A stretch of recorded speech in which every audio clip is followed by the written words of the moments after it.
Hello everyone, welcome to T1 Academy. I am Sudhir Kumar. Friends, మనకు already APPSC group 2కి సంబంధించిన prelims results వచ్చాయి. Dates కూడా రావడం జరిగింది. మనకి ఎప్పుడు 23rd ఫిబ్రవరి 2025 రోజున మనకు ఏపీపీఎస్సీ గ్రూప్ 2 మెయిన్స్ జరగబోతుంది. సో దాంట్లో భాగంగా 60 days ప్లాన్, యాక్చువల్గా 60 days ప్లాన్ అనేది మనం డిస్కస్ చేసుకోబోతున్నాం అన్నమాట. సో మనకి ఎప్పటి నుంచి 24th డిసెంబర్ 2024 నుంచి 21st ఫిబ్రవరి 2025 మధ్యలో ఈ 60 days ప్లాన్ అనేది చాలా ఇంపార్టెంట్ అండి. మనం ఎన్ని రోజులు వర్కౌట్ చేసినా కానీ సంవత్సరాల కొద్ది చదువుతున్నప్పటికి కూడా మనకి ఈ 60 daysలో మనం ప్రాపర్గా ప్లాన్ చేసుకుని ప్రాపర్గా రివైజ్ చేస్తేనే మనం ఎగ్జామ్ అనేది సాధించగలుగుతాం అన్నమాట. సో ఈ 60 daysలో ఎలా ప్లాన్ చేసుకోవాలి, ఏ సోర్సెస్ చదవాలి, అలాగే ఎలా చదివితే సబ్జెక్ట్ గుర్తుంటుంది, ఏ విధంగా సబ్జెక్ట్ని రివైజ్ చేద్దాం అనేది ఒకసారి చూద్దాం. ఓకే, 60 days ప్లాన్ మెయిన్గా వచ్చేసి మనకు పేపర్ ఎప్పుడండి 23rd ఫిబ్రవరి 2025 రోజున మనకు జరగబోతుంది. సో 24th డిసెంబర్ అంటే రేపటి నుంచి అనుకుందాం. 24th డిసెంబర్ నుంచి మనం ఈ ప్లాన్ ఎగ్జిక్యూట్ చేసుకుందాం. దిస్ ఈజ్ ఓన్లీ అంటే ఈ ప్లాన్ అనేది నేను జస్ట్ ఎగ్జాంపుల్గా చెప్తున్నాను, మీకు కన్వీనియంట్గా మీరు ప్లాన్ చేసుకోండి. ఓకేనా? సో మనకు మొత్తం 2 పేపర్స్ ఉన్నాయి. మార్నింగ్ ఒక పేపర్, ఆఫ్టర్నూన్ ఒక పేపర్. సో పేపర్ 1లో వచ్చేసి సెక్షన్ 1లో ఏమున్నాయి, ఏపీ హిస్టరీ, సెక్షన్ ఏలో, సెక్షన్ బిలో వచ్చేసి పాలిటీ, అలాగే పేపర్ 2లో వచ్చేసి కాంటెంపరీ అంటే కరెంట్ అఫైర్స్ రిలేటెడ్గా ఉంటుంది కొంచెం, ఇండియన్ ఎకానమీ సెక్షన్ ఏ వచ్చేసి, సెక్షన్ బి వచ్చేసి ఎస్ఎన్టీ. సో మనకు మెయిన్గా 4 సబ్జెక్ట్స్, ఈ 4 సబ్జెక్ట్స్ మెయిన్ ఇంపార్టెంట్ అనమాట. సో మనం ఏ విధంగా ప్లాన్ చేసుకుందామంటే, జనరల్గా అందరు ఏ విధంగా చదువుతారు, మామూలుగా పాలిటీ సబ్జెక్ట్ చదువుతున్నారు అనుకోండి, ఏం చేస్తారు, ఒక 10 days కంటిన్యూస్గా పాలిటీయే చదువుతూ ఉంటారు. 10 days కంటిన్యూస్గా పాలిటీ చదివి దాన్ని పక్కకు పెట్టి మళ్ళీ ఏం చేస్తారు, మళ్ళీ కొత్త సబ్జెక్ట్ చదువుతారు అన్నమాట. సో ఆ విధంగా మనకి ఏమవుతుంది, 4 సబ్జెక్ట్స్, సపోజ్ మనకి ఇక్కడ 4 సబ్జెక్ట్స్ ఉన్నాయి. 4 సబ్జెక్ట్స్ అంటే 40 days. సో 10 రోజుల ముందు అంటే 10 రోజులు చదివినటువంటి పాలిటీ సబ్జెక్ట్ ఏదైతుందో మళ్ళీ తీసి 40 రోజుల తర్వాత చదివితే కొత్తగా కనిపిస్తుంది. అరే ఏంటి ఇది అన్న చదివినప్పటికి కూడా మనకు మర్చిపోతాం అన్నమాట. సో కంటిన్యూస్గా ఉండదన్నమాట. సో దీన్ని అవాయిడ్ చేయడం కోసము, మెమొరీని కంటిన్యూస్గా గుర్తుపెట్టుకోవడం కోసం అని చెప్పేసి మనం ఈ ప్లాన్ చేద్దాం. ఓకే, మెయిన్గా మనకు వచ్చేసి డేలో కంపల్సరీగా 2 సబ్జెక్ట్స్ చదవండి. మనకు 4 సబ్జెక్ట్స్ మొత్తము. సో డేని డివైడ్ చేయండి, స్ప్లిట్ చేయండి, హాఫ్ స్ప్లిట్ చేసేసి మార్నింగ్ సెషన్లో ఒకటి, ఆఫ్టర్నూన్ సెషన్ తర్వాత ఒక సబ్జెక్టు. సో ఈ విధంగా చదవాలన్నమాట. కంటిన్యూస్గా ఒక సబ్జెక్ట్ అనేది 80% చదవకండి, అవాయిడ్ చేయండి. ఎందుకంటే మనము ఒక సబ్జెక్ట్ని 10 రోజుల తర్వాత మళ్ళీ తీసి చూస్తే మనకు కొత్తగానే కనిపిస్తుంది అనమాట. ఓకే, సో డైలీ 2 సబ్జెక్ట్స్ కంపల్సరీగా చదవాల్సిందే. ఓకే, నెక్స్ట్ వచ్చేసి 15 days అంటే నేను ఏం చేస్తున్నానంటే 15 days ఉందండి. ఈ 15 daysలో మనము 2 splits చేస్తాము. డేని 2 భాగాలుగా చేస్తున్నాము, morning session, afternoon session. Morning session ఒక సబ్జెక్టు, ఆఫ్టర్నూన్ సెషన్ ఒక సబ్జెక్టు. అలా 15 daysలో మనము 2 సబ్జెక్ట్స్ కంప్లీట్ చేద్దాం. ఐదర్ ఏపీ హిస్టరీయా, పాలిటీయా, ఇండియన్ అండ్ ఏపీ ఎకానమీయా, ఎస్ఎన్టీయా, అది మీ ఇష్టం అండి. నేను ఇదే చదవాలి అని నేను చెప్పను, ఎందుకంటే ఒక్కొక్క స్టూడెంట్ యొక్క నాలెడ్జ్ ఒక్కొక్కలాగా ఉంటుందన్నమాట. సో కాకపోతే 15 daysలో మాత్రం 2 సబ్జెక్ట్స్ కంప్లీట్ చేయండి. అలాగే నెక్స్ట్ 15 days 2 సబ్జెక్ట్స్, మనకి ఏమవుతుంది 2 పేపర్స్ కూడా కవర్ అయిపోతాయి 30 daysలో. ఇది first reading. Okay, next 20 days plan తీసుకుందాం. నెక్స్ట్ 20 daysలో ఏం చేయాలి, 10 daysలో సేమ్ యాస్టీస్గా మళ్ళీ 2 సబ్జెక్ట్స్ 10 daysలో కంప్లీట్ చేయాలి. మళ్ళీ నెక్స్ట్ 10 daysలో మళ్ళీ 2 సబ్జెక్ట్స్. సో ఈ విధంగా మొత్తం 4 సబ్జెక్ట్స్ 20 daysలో సెకండ్ రీడింగ్ అయిపోతుంది. తర్వాత ఈ 2 స్టేజెస్ ఉన్నాయి కదండి, 3 days ఒకటి, 2 days ప్లాన్ అని ఒకటి.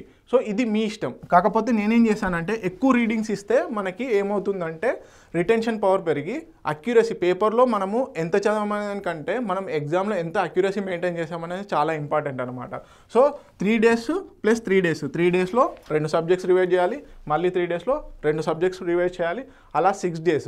సో నెక్స్ట్ 4 days మిగులుతుంది. 60 days ప్లాన్లో మనం ఇప్పుడు ఏ స్టేజ్కి వచ్చాం, లాస్ట్ 4 daysకి వచ్చాము. సో ఈ 2 daysలో ఏంటి, మీరు ఇప్పుడు ఏదైతే పాలిటీ ఒక రోజంతా చదవాలనుకుంటున్నారో ఆ పాలిటీని ఒక రోజులో చదవండి, తర్వాత ఏపీ హిస్టరీ ఒక రోజులో చదవండి, తర్వాత ఎస్ఎన్టీ ఒక రోజులో చదవండి, తర్వాత నెక్స్ట్ వచ్చేసి ఇండియన్ అండ్ ఏపీ ఎకానమీ ఒక రోజులో చదవండి. సో ఇదేంటి, కంటిన్యూటీ ఉండడం వల్ల మనకు రిటెన్షన్ కొంచెం పెరుగుతుందన్నమాట. సో ఇలా అన్నమాట, ఈ విధంగా ప్లాన్ చేసుకోండి. నేను జస్ట్ ఈ స్ట్రక్చర్ అయితే కంపల్సరీ ఫాలో అవ్వండి. మీరు ఏ సబ్జెక్ట్ చదువుతారు, ఏ సబ్జెక్ట్కి ఎన్ని అవర్స్ పెడతారు, ఒకరేమో ఒక సబ్జెక్ట్లో స్ట్రెంత్ ఎక్కువగా ఉంటుంది, ఇంకొకరికేమో ఒక సబ్జెక్ట్లో వీక్నెస్ ఉంటుంది అనమాట. సో దాన్ని బట్టి మీరు ప్లాన్ చేసుకోవాలి, ఏ సబ్జెక్ట్ చదవాలి, ఏ సబ్జెక్ట్కి ఎంత మెయింటెనెన్స్ ఇవ్వాలి, ఎంత వెయిటేజ్ ఇవ్వాలి టైమింగ్ పరంగా అనేది మీరు ప్లాన్ చేసుకోండి. ఓకే, నెక్స్ట్ వచ్చేసి ఏ విధంగా చదవాలి. ఇంకొక ఎగ్జాంపుల్ ఏంటంటే మనం ఫస్ట్ రోజు ఫస్ట్ పేజ్ చదువుతాం. జనరల్గా ఏం చేస్తారు, తీసి చదువుకుంటూ పోతారు, దాన్ని రివైజ్ చేయరు. మళ్ళీ ఏం చదివాము మొన్న ఏం చదివాము అని చెప్పేసి రివైజ్ చేయకుండా డైరెక్ట్గా వెళ్ళిపోతూ ఉంటారు. ఆ 10 days అంటే ఏదైతే ఆ సబ్జెక్ట్ కంప్లీట్ చేసే ప్రాసెస్లో మళ్ళీ ఫస్ట్ డేస్ ఇది ఎక్కడిది అన్న భ్రమలోకి వెళ్ళిపోతారనమాట. సో ఇది గుర్తులేదు అన్న భ్రమలోకి వెళ్ళిపోవడం జరుగుతుంది. సో దీన్ని అవాయిడ్ చేయడానికి ఉండడం కోసమని నేను ఒక ప్లాన్ చేశాను. జనరల్గా ఏం చేస్తాము, డేలో 24 hours కామన్గా ఒక అభ్యర్థి ఒక సీరియస్ ఆస్పిరెంట్ అయితే 10 hours చదువుతాడు అనుకుందాం. సో 10 hours నేనేం చేస్తున్నాను, ఫస్ట్ 4 hours ఈరోజు ఎస్ఎన్టీ చదువుతున్నాను. ఈ ఎస్ఎన్టీ ఫస్ట్ రోజు ఎస్ఎన్టీ చదివాను, ప్లస్ నెక్స్ట్ ఇంకొక సబ్జెక్ట్ ఏం పెట్టుకున్నాను, పాలిటీ పెట్టుకుందాము అనుకుందాం ఎగ్జాంపుల్. సో ఫస్ట్ 4 hours నేను ఏం చేశాను, ఎస్ఎన్టీకి సంబంధించిన సబ్జెక్టు ఒక 20 pages చదివాను. ఇవాళ షెడ్యూల్ దానికి అయిపోయింది. నెక్స్ట్ ఏం చేశాను, నెక్స్ట్ 4 hours ఏం చేశాను, పాలిటీ చదివాను, దాని షెడ్యూల్ అయిపోయింది. నెక్స్ట్ డే ఏం చేస్తారు అంటే ఆ 20 pages కాకుండా 25 అంటే ఒక చాప్టర్ ఇవాళ చదివిన చాప్టర్ కాకుండా ఆ కొత్త చాప్టర్ స్టార్ట్ చేస్తారన్నమాట. అలా కాకుండా నెక్స్ట్ ఏం చేయాలి అంటే మీరు నిన్న చదివినటువంటి ఏదైతే 20 pages ఉన్నాయో ఆ 20 pagesని కంపల్సరీ చదవాల్సిందే. అంటే నేను జస్ట్ ఎగ్జాంపుల్ చెప్తున్నాను ఇక్కడ. మీరు ఎన్ని పేజెస్ చదువుతారు, ఎన్ని చాప్టర్స్ చదువుతున్నారు అనేది మీ కేపబిలిటీ అది. నేను ఓకే, సో నిన్న చదివినట్టు దాన్ని కంపల్సరీ ఈరోజు చదవాల్సిందే. ఓకే, సో మళ్ళీ ఈరోజు కొన్ని కొత్త పేజెస్ చదువుతారు. ఓకే, ఇవాళ 10 pages 15 pages మళ్ళీ కొత్తవి చదువుతారు. ఓకే, అయిపోయింది. సో నెక్స్ట్ మళ్ళీ రేపు ఏంటి, నెక్స్ట్ డే అంటే డే 3rd రోజు ఏం చేస్తారు, మళ్ళీ 4 hours ఏదైతే ఆ సబ్జెక్ట్కు కేటాయించినటువంటి స్లాట్ ఉంటుందో ఆ స్లాట్లో ఇంతకుముందు చదివినటువంటి 30 pages అంటే 2 days నుంచి చదువుతున్నటువంటి 30 pagesని చదవాలి. మళ్ళీ కొత్త పేజెస్.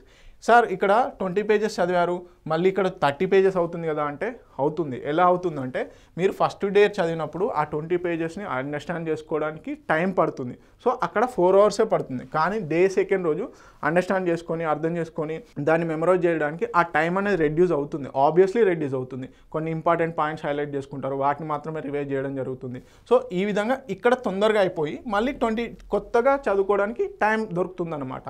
సో ఈ విధంగా మనము ఫస్ట్ డే రోజు చదివినటువంటి 20 pages ఏవైతే ఉంటాయో ఆ 20 pages చదివినటువంటి టైంకి ఎంతైతే పడుతుందో ఒక ఫైన్ డే అంటే ఒక 3 days తర్వాతనో 4 days తర్వాతనో ఆటోమేటిక్గా ఆ 20 pagesకు కేటాయించేటువంటి టైము ఆటోమేటిక్గా తగ్గిపోతుంది. సపోజ్ చెప్పాను కదా, ఫస్ట్ డే 4 hours 20 pages చదివింది, లాస్ట్ 4th రోజు మనకు అది 1 hourలోకి వచ్చేస్తుంది. సో ఆ మిగతా 3 hours మనం కొత్త పేజెస్ చదువుకుంటామా అంటే కొత్త చాప్టర్స్ కొత్త టాపిక్స్ చదువుకోవడం జరుగుతుంది. సో ఈ విధంగా చేయడం వల్ల మీరు ఒక సర్టెన్ టైం తర్వాత ఆ సబ్జెక్ట్ కంప్లీట్ అయిపోయి మీకు రిటెన్షన్ పవర్ పెరుగుతుందండి. సో రిటెన్షన్ పెరగడం వల్ల మనకి ఏమవుతుంది, సబ్జెక్ట్ ఎగ్జామ్ పర్ఫార్మెన్స్లో అక్యురసీ అనేది కాన్ఫిడెంట్గా పెట్టగలుగుతాం. అక్యురసీ లెవెల్స్ అనేవి చాలా కరెక్ట్గా ఉంటాయి. సో మీరు ఇక్కడ ఏ విధంగా ప్లాన్ చేసుకోండి, మీరు ఎంత టైం పెట్టాలి ఏంటి, ఈ 15 days దగ్గర 20 days పెడతారా, 10 days దగ్గర 8 days పెడతారా అనేది మీరు ప్లాన్ చేసుకోండి. జస్ట్ నేను ఏంటంటే రఫ్ ఎస్టిమేషన్ ఇచ్చాను. కాకపోతే మీరు చదివేటప్పుడు మాత్రం ఈ ప్యాటర్న్ కంపల్సరీ ఫాలో అవ్వాల్సిందే. నిన్న చదివింది కంపల్సరీ మళ్ళీ ఈరోజు చదవండి ఎట్టి పరిస్థితుల్లోనైనా. ఎందుకు అంటే రిటెన్షన్ పవర్స్ పెరుగుతాయి. ఎగ్జామ్లో నువ్వు ఎన్ని గంటలు చదివావు, ఎన్ని టైమ్స్ చదివావు అనే దానికంటే ఎంత అక్యురసీగా పెట్టావు అనేది ఇంపార్టెంట్. సో ఆ అక్యురసీ లెవెల్స్ అనేవి ఈ ప్యాటర్న్ ఫాలో అయితే మాత్రమే కంపల్సరీగా పెరుగుతుందన్నమాట. ఓకే, నెక్స్ట్ వచ్చేసి సోర్సెస్. నేను పలానా బుక్కు పలానా సబ్జెక్ట్కి పలానా బుక్కే చదవమని నేను రిఫర్ చేయను. ఓకే, కాకపోతే ఒక బుక్కు ఏదైనా ఒక ఎనీ స్టాండర్డ్ బుక్ మార్కెట్లో దొరికేటువంటిది ఒకే బుక్కు ఒక సబ్జెక్ట్కి చదవడం బెటర్. 10 బుక్కులు తీసి ఒక సబ్జెక్ట్ చదివేదానికంటే ఒక బుక్కును 10 సార్లు చదివింది చాలా బెటర్ అండి. ఎందుకంటే నేను ఎందుకు చెప్తున్నానంటే మెయిన్గా సపోజ్ పాలిటీ తీసుకుందాం, ఒక బుక్లో 2 books తీసుకుంటే కంపారిజన్ చేస్తే 90% ఆఫ్ ది టాపిక్స్ ఏముంటుంది, ఆ 10% అనేది ఆ ఆథర్ యొక్క వేరియేషన్ అయి ఉంటుంది అంతే తప్ప ఆ 10%లో నుంచి ఆ క్వశ్చన్స్ వస్తాయా లేదా అనేది ఎవరు ఇవ్వలేరు. ఈవెన్ ఆథర్ కూడా ఆ గ్యారంటీ ఇవ్వలేడు. ఓకే, ఆ 10% ఎక్స్ట్రా సిలబస్ ఏదైతే ఉంటుందో ఆ బుక్లో పర్టికులర్ బుక్లో ఆ సిలబస్ నుంచి వస్తుందా లేదా అనేది ఎవరు గ్యారంటీ ఇవ్వలేరు, ఈవెన్ ఆథర్ కూడా, ఆ బుక్ యొక్క ఆథర్. సో అందుకే నేను ఏ బుక్ను రిఫర్ చేయను. అంటే స్టాండర్డ్ బుక్స్ మార్కెట్లో చాలా మటుకు చాలా స్టాండర్డ్ బుక్స్ ఉన్నాయి. ఏదైనా ఒక సబ్జెక్ట్కి ఏపీ హిస్టరీకి ఒకే బుక్ తీసుకోండి, పాలిటీకి ఒకే బుక్ తీసుకోండి, సైన్స్ అండ్ టెక్నాలజీకి ఒకే బుక్ తీసుకోండి. సో ఈ విధంగా తీసుకొని ఒక బుక్ని 10 సార్లు చదవండి. అంతేగాని సైన్స్ అండ్ టెక్నాలజీకి 10 బుక్కులు తీసుకొని అల్లకెళ్ళి ఒక పాయింట్ ఇళ్ళకెళ్ళి ఒక పాయింట్, దానివల్ల మీకు ఏమవుతుందంటే రిటెన్షన్ పవర్ తగ్గుతుంది, కన్ఫ్యూజన్ పెరుగుతుంది, అక్యురసీ లెవెల్స్ అనేది తగ్గిపోతాయి. అందుకని చెప్పేసి నేను ఏమంటానంటే ఒక సబ్జెక్ట్కి 10 బుక్కుల కంటే ఒక సబ్జెక్ట్కి ఒక బుక్కే తీసుకొని 10 సార్లు చదవడం చాలా బెటర్. దీనివల్ల రిటెన్షన్ పవర్ పెరుగుతుంది తప్ప మనకి మంచి బెనిఫిట్స్ జరుగుతాయి. ఓకే, నెక్స్ట్ ఇదండి మొత్తంగా. ఓకే, సో ప్రాపర్గా ప్లాన్ చేసుకొని ప్రాపర్గా ఎగ్జిక్యూట్ చేయండి. నా ప్లానే ఫాలో అవ్వాలని ఏమీ లేదు. కాకపోతే ఏంటంటే కొంతమంది స్టార్టింగ్ స్టేజ్లో ఎలా ప్లాన్ చేసుకోవాలి, ఏం చేయాలి అని చెప్పేసి అనుకుంటారు. సో వాళ్ళ కోసం ఒక గైడెన్స్ లెవెల్ కోసం అనేది ఈ వీడియో చేయడం జరిగింది. సో మెయిన్గా రిటెన్షన్ పవర్ పెంచుకోవడానికి, అక్యురసీ లెవెల్స్ పెంచుకోవడానికి మాత్రమే ట్రై చేయండి. సబ్జెక్ట్లో ఎక్స్పర్ట్ అవ్వడానికి మాత్రం కొంచెం తగ్గించండి. అది సబ్జెక్ట్ ఎక్స్పర్ట్ అవ్వాలన్న ఉద్దేశం చేస్తే మాత్రం మనకి ఎట్ ది ఎండ్ మార్క్స్ కావాలి, సబ్జెక్ట్లో ఎక్స్పర్ట్ అనేది కాదండి. సో మనం ఎగ్జామ్లో ప్రాపర్గా పర్ఫార్మెన్స్ చేయాలి అంటే మాత్రం రిటెన్షన్ పవర్, అక్యురసీ ఇవి మాత్రం కంపల్సరీ. కాన్ఫిడెంట్గా చదవండి, అందరికీ జాబ్లు వస్తాయి. మీరు చిన్న మిస్టేక్స్ ఇంకొక ఫైనల్గా ఏంటంటే మీరు ప్లాన్ని మాత్రం ఊకే చేంజ్ చేయకండి. మీరు ఒక ప్లాన్ చేసుకున్నారు, నా ప్లానే ఫాలో అవ్వాలని ఏం లేదు, ఈ ప్లానే ఫాలో అవ్వాలని ఏం లేదు. ఏంటంటే ఈ టైప్లో మీరు ప్లాన్ చేసుకోండి. ఇంకోటి ఏంటంటే ఒకసారి చేసుకున్న ప్లాన్ను అస్సలు చేంజ్ చేయకండి. ఎందుకంటే స్టార్టింగ్లో ఏ ప్లాన్కైనా కొంచెం స్ట్రగుల్స్ ఉంటాయి. ఒక్కొక్కరి way of style of reading వేరే ఉంటుంది, డిఫరెంట్గా ఉంటుంది. ఒకరికి చూస్తూ హైలైట్ చేయడం అంటే ఇష్టం, ఒకరికి చూస్తూ రాస్తే ప్రాక్టీస్ అవుతుంది అని చెప్పేసి వాళ్ళు అలా రీడ్ చేస్తూ ఉంటారు. సో ఒక్కొక్క స్టైల్ది ఒక్కొక్కలా ఉంటుంది. సో అందుకని చెప్పేసి పర్టికులర్ పద్ధతిలోనే చదవాలని నేను చెప్పాను. కాకపోతే ప్లాన్ మాత్రం ఇలానే చేసుకోండి. ఇలా చేసుకుంటే ఏంటంటే సబ్జెక్ట్ని నెంబర్ ఆఫ్ టైమ్స్ చదవడానికి ఛాన్సెస్ ఉంటాయి, అలాగే రిటెన్షన్ పవర్ పెరగడానికి ఛాన్సెస్ ఉంటాయి. ఓకేనా? So all the best. ప్రాపర్గా ప్లాన్ చేసుకోండి. అలాగే మన ఛానల్లో మొత్తం ఏపీపీఎస్సికి సంబంధించిన అప్డేట్స్ అనేటివి ఉంటాయి. ఈ వీడియో లింక్ కింద టెలిగ్రామ్ ఛానల్ ఉంటుంది. ఆ టెలిగ్రామ్ ఛానల్ని ఫాలో అవ్వండి. మీకు తగినన్ని అప్డేట్స్ అంటే ఏపీపీఎస్సి కానీ అదర్ కాంపిటేటివ్ ఎగ్జామ్స్ సంబంధించిన ఇంపార్టెంట్ మ్యాటర్స్ అన్నీ కూడా మీకు ఆ టెలిగ్రామ్ ఛానల్లో ఇవ్వడం జరుగుతుంది. Thank you.